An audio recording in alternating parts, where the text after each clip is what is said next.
las independencias de las colonias españolas en corto.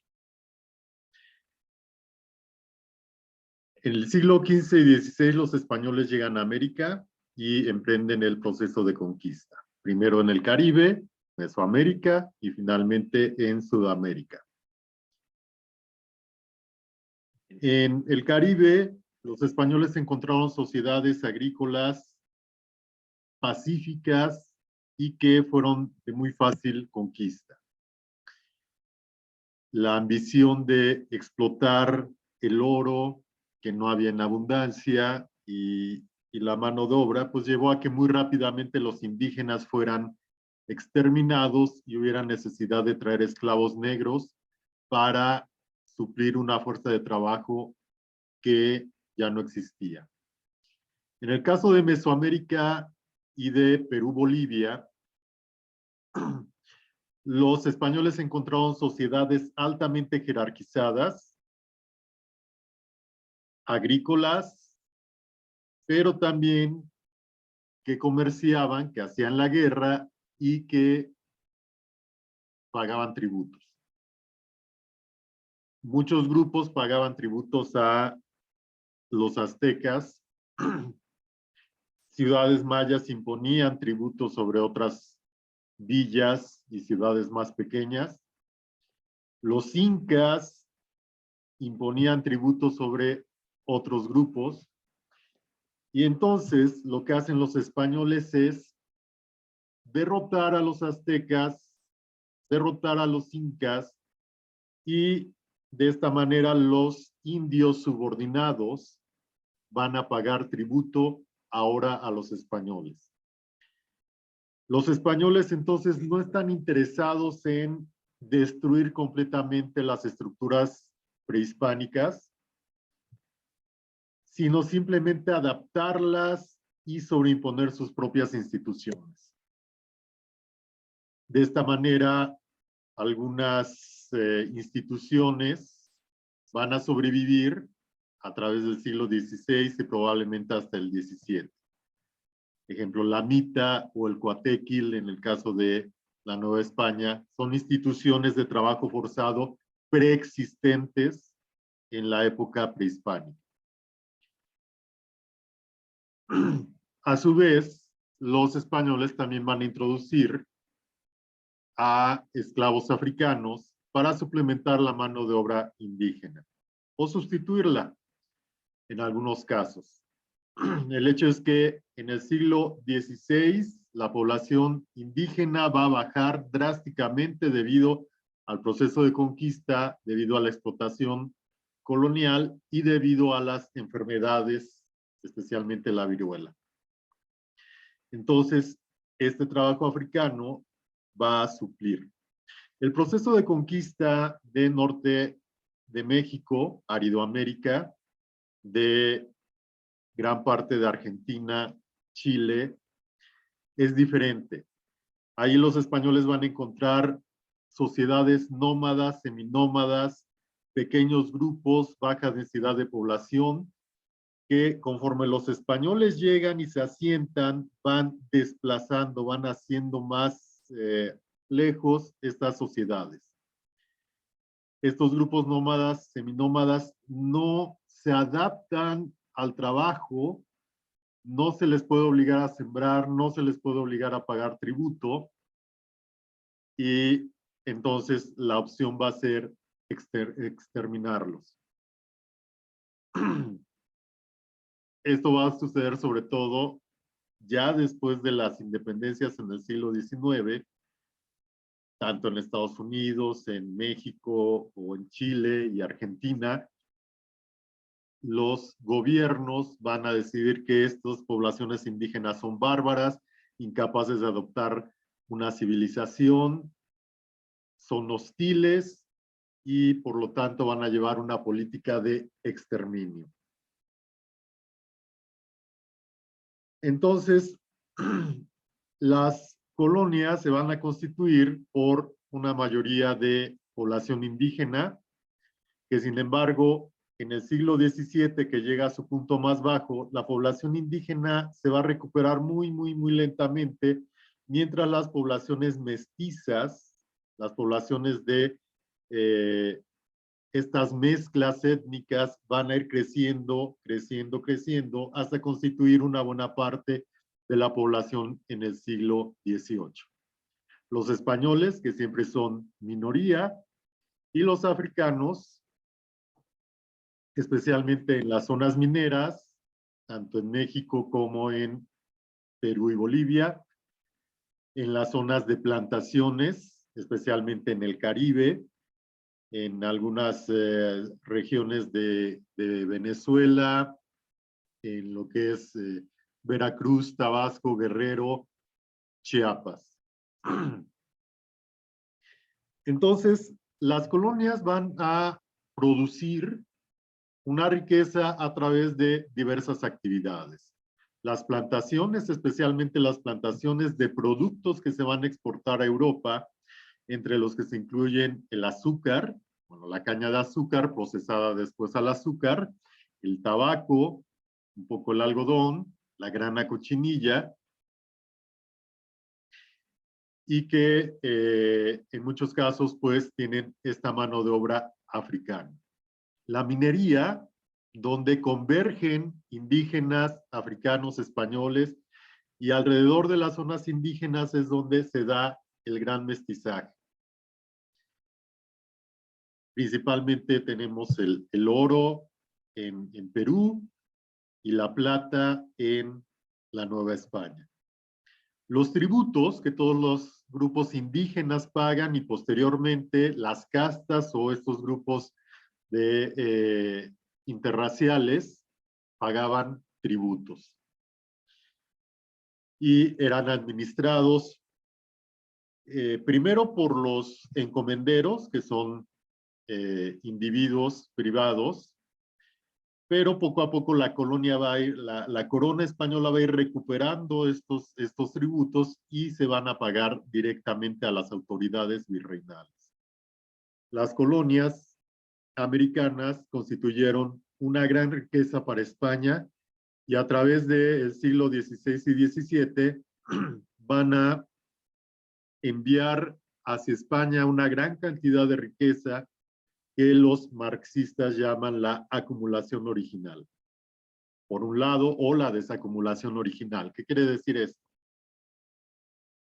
La riqueza transferida a Europa va en Europa a ser la base del crecimiento económico, de la prosperidad y finalmente va a ser también la base de la revolución industrial.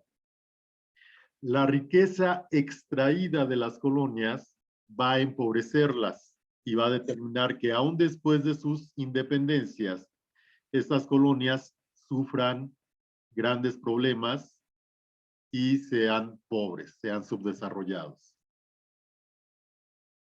El proceso de independencia, ya propiamente hablando, está en el siglo XVIII. Sus causas están en el siglo XVIII. Por un lado, recordamos las ideas de la Ilustración, especialmente el liberalismo, todas estas ideas acerca de la soberanía popular, los derechos y garantías individuales, las ideas científicas, y por otro lado vamos a tener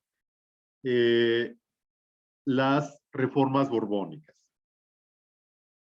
Las ideas de la Ilustración influyen obviamente en aquellos grupos privilegiados que tienen acceso a la educación, que saben leer y escribir, y que serían los mestizos, los españoles criollos, muchos de ellos las grandes fortunas de las colonias, mineros, comerciantes,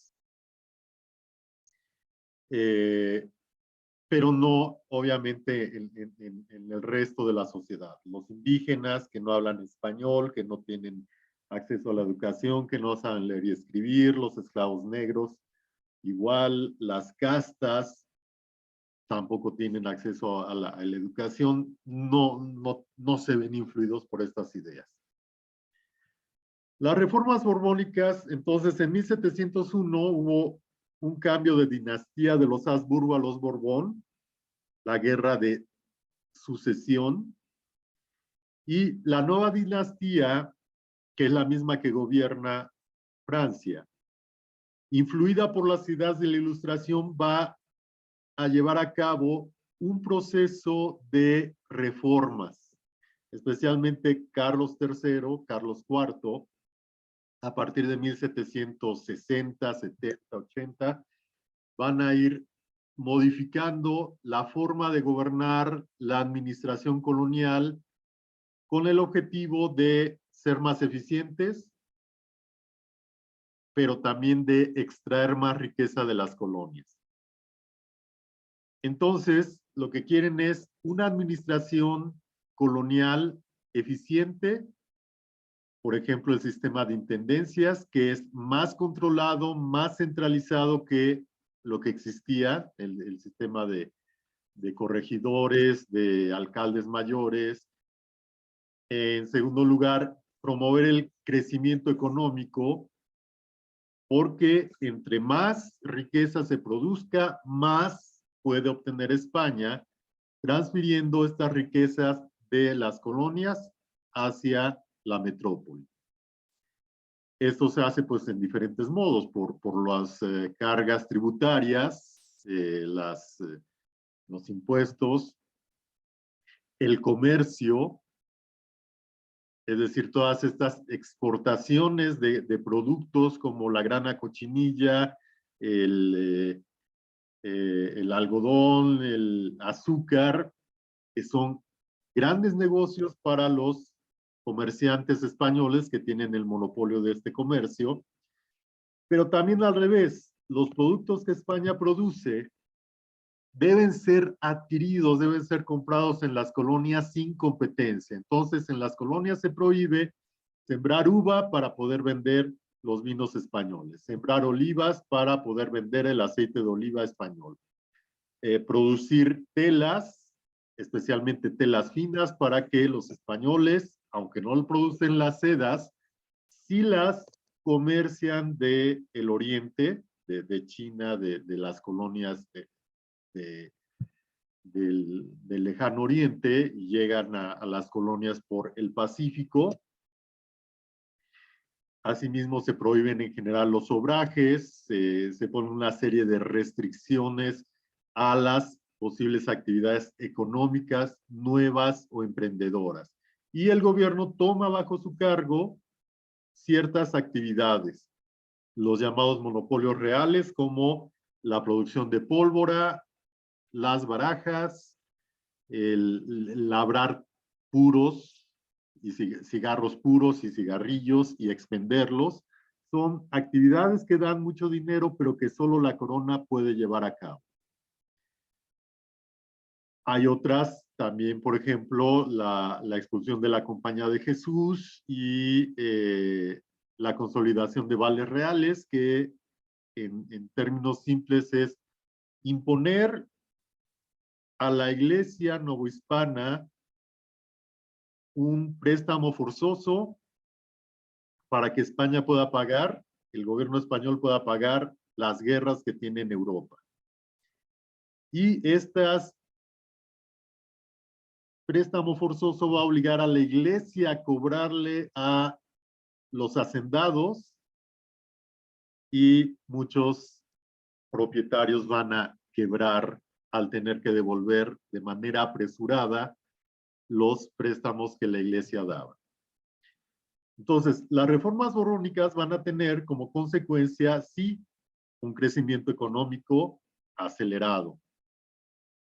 Pero como sucede normalmente cuando hay crecimiento económico acelerado, se polariza la riqueza, los pobres son más pobres, los ricos son más ricos, y esto causa inestabilidad social entre los diversos grupos, ¿no? Desde los indígenas, que tienen que pagar más tributos, los esclavos negros, las castas también con sus tributos, la pobreza generalizada, pero también entre los criollos, que son excluidos sistemáticamente de la participación en la política,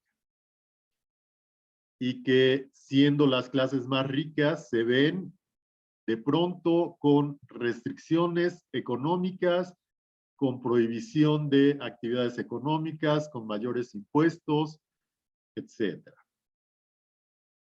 Entonces, en conjunto, estas dos empiezan a crear la atmósfera necesaria para la independencia. Y el proceso se desencadena cuando las tropas de Napoleón invaden España, deponen a los reyes Borbones, imponen al hermano de Napoleón, José Bonaparte, y esto va a causar reacciones. En España, en las colonias, no se acepta esta autoridad. Y entonces comienza la lucha por la independencia. Esta lucha de 1808 es principalmente de los grupos ilustrados, los grupos de criollos, algunos mestizos, y están grandemente influidos por las ideas de la Ilustración. La soberanía popular, por ejemplo. Entonces, la idea que se maneja en América es, nosotros, Nueva España, Nueva Granada, Virreinato de Perú, somos reinos iguales en derechos a los reinos españoles, León, Aragón, Castilla. Debemos ser tratados de igual a igual. Pero además, a nosotros nos une a España solamente la presencia del rey. No somos subordinados a ningún reino español. Estamos subordinados al rey. En ausencia del rey legítimo, la soberanía regresa al pueblo y el pueblo la va a ejercer. ¿Cómo la ejerce? A través de una institución que es la única en la que se puede votar, el ayuntamiento. El ayuntamiento, que es la institución política del municipio. Entonces, los ayuntamientos de las grandes ciudades, como la Ciudad de México, la Ciudad de Bogotá, la Ciudad de Caracas, la Ciudad de Santiago, la Ciudad de Buenos Aires, van a tomar el mando del gobierno, mientras Fernando VII regresa. Y con un poquito de suerte, Fernando VII no iba a regresar nunca. Y las colonias iban a ser independientes de facto. Entonces, esto es el inicio del movimiento de independencia. Este tercer factor, que es la invasión de las tropas napoleónicas a España. En este proceso de lucha, vamos a recordar que en España finalmente se decide crear una constitución, la Constitución de Cádiz. Cádiz es uno de los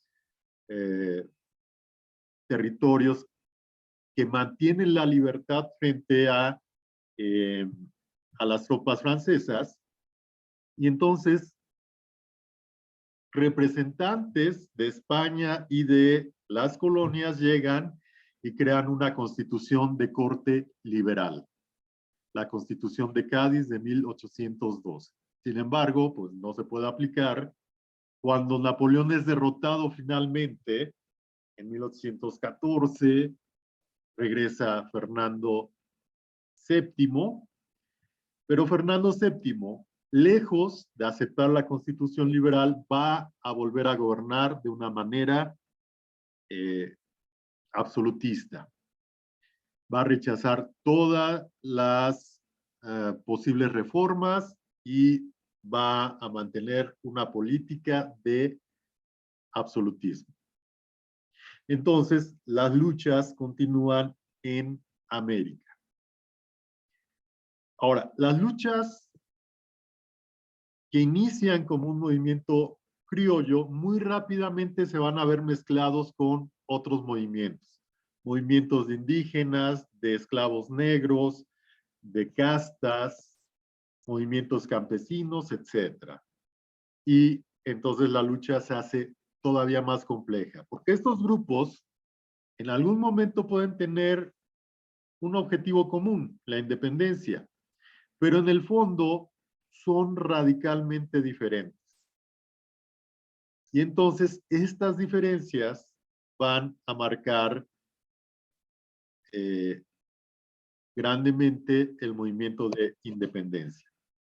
En el caso de México, entonces, cuando Miguel Hidalgo inicia en 1810 su movimiento,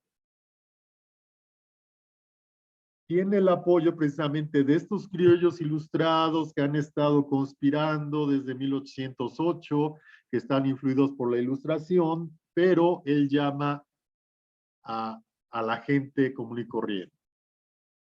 Y integra estos ejércitos enormes, indisciplinados, compuestos de gente diversa. Y cuando marchan a Guanajuato y toman Guanajuato y la Alhóndiga de Granaditas, lo que hacen estos grupos sociales es matar a todos los blancos que están en la Alhóndiga de Granaditas.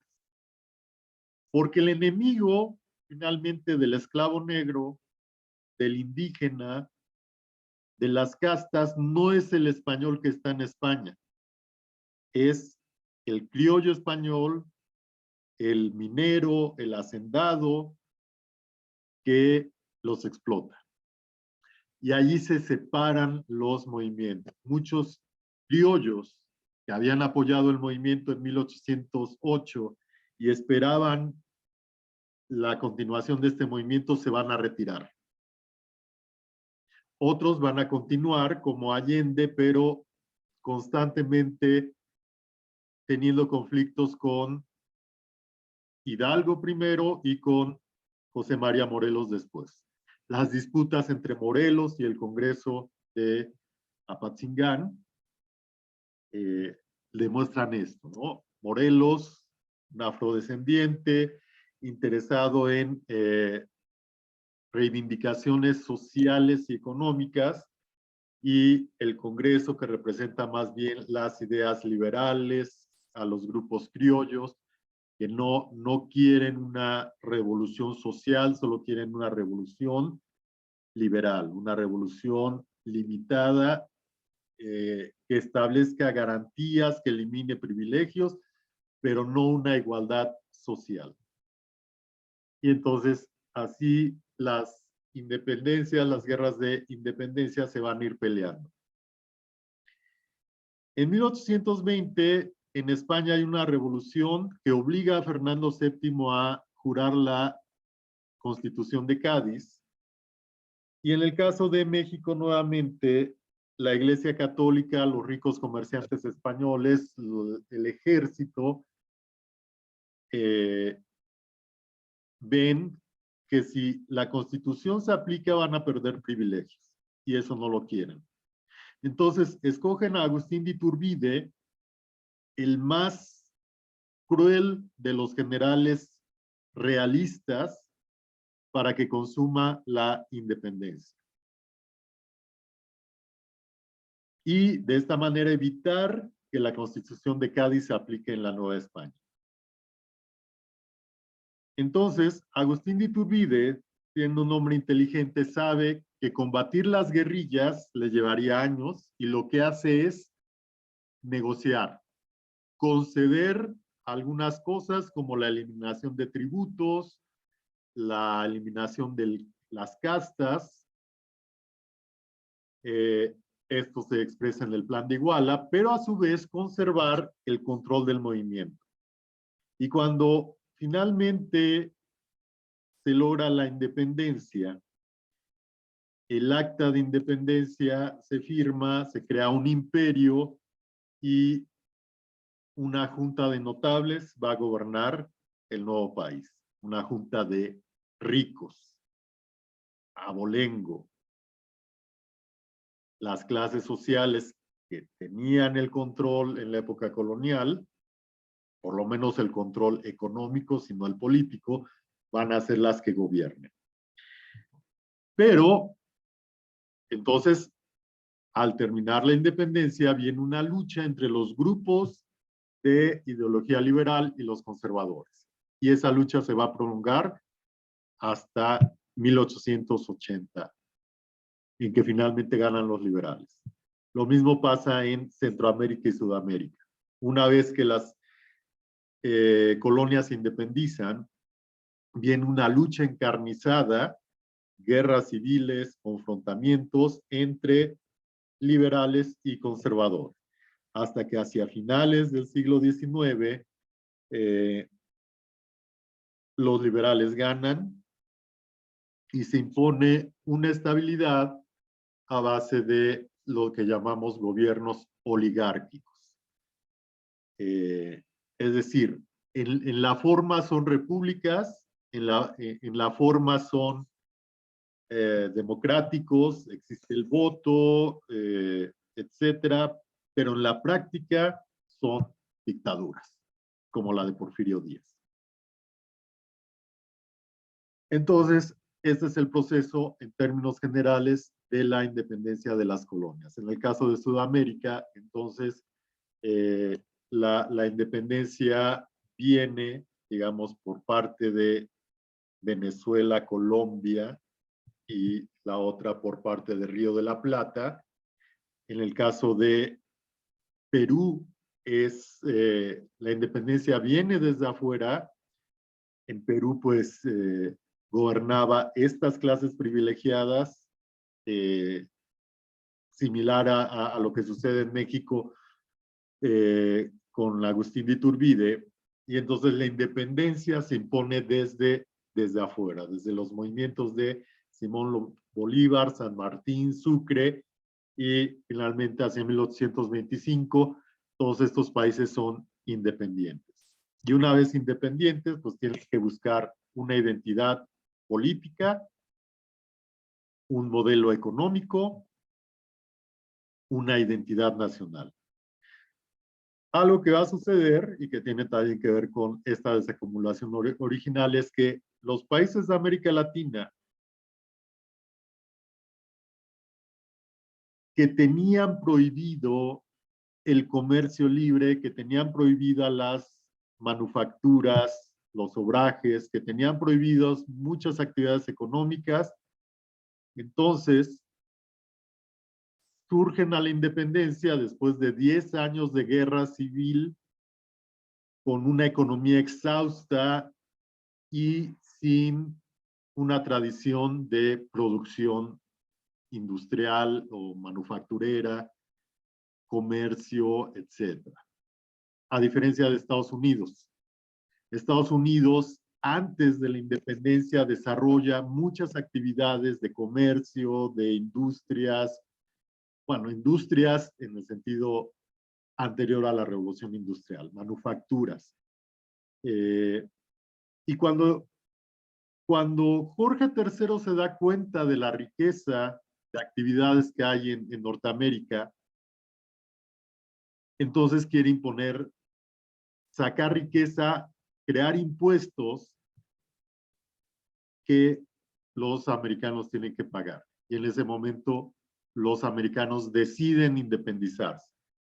Pero al independizarse ellos ya tienen una actividad comercial, construcción de barcos, actividades de tipo artesanal, manufacturera. En algunas colonias obviamente también hay plantaciones, esclavos negros, pero en combinación digamos que las colonias han desarrollado antes de su independencia una cierta autonomía económica. Viene la independencia y esa autonomía económica les permite un rápido crecimiento y desarrollo, y rápidamente hacia 1830 ya son una potencia hegemónica en el continente. Las colonias españolas, al contrario, sus economías han sido destruidas por la guerra, las economías están exhaustas, no hay capitales para reconstruir, y entonces rápidamente caen en poder de las potencias extranjeras, ya sea a nivel político, en que los ingleses, los franceses quieren, los norteamericanos quieren manipular a los gobiernos, imponer tratados de comercio, imponer condiciones, invertir en estos países, y rápidamente se van apoderando de la minería, de la agricultura, del comercio, etc. Entonces, estas colonias permanecen en una situación primero de colonialismo y luego de neocolonialismo, y siguen produciendo riqueza que no se acumula en las colonias, sino que va a acumularse en estos países más desarrollados, en Estados Unidos, en Inglaterra, en Francia, etc. Entonces, ese es en términos generales el proceso de independencia.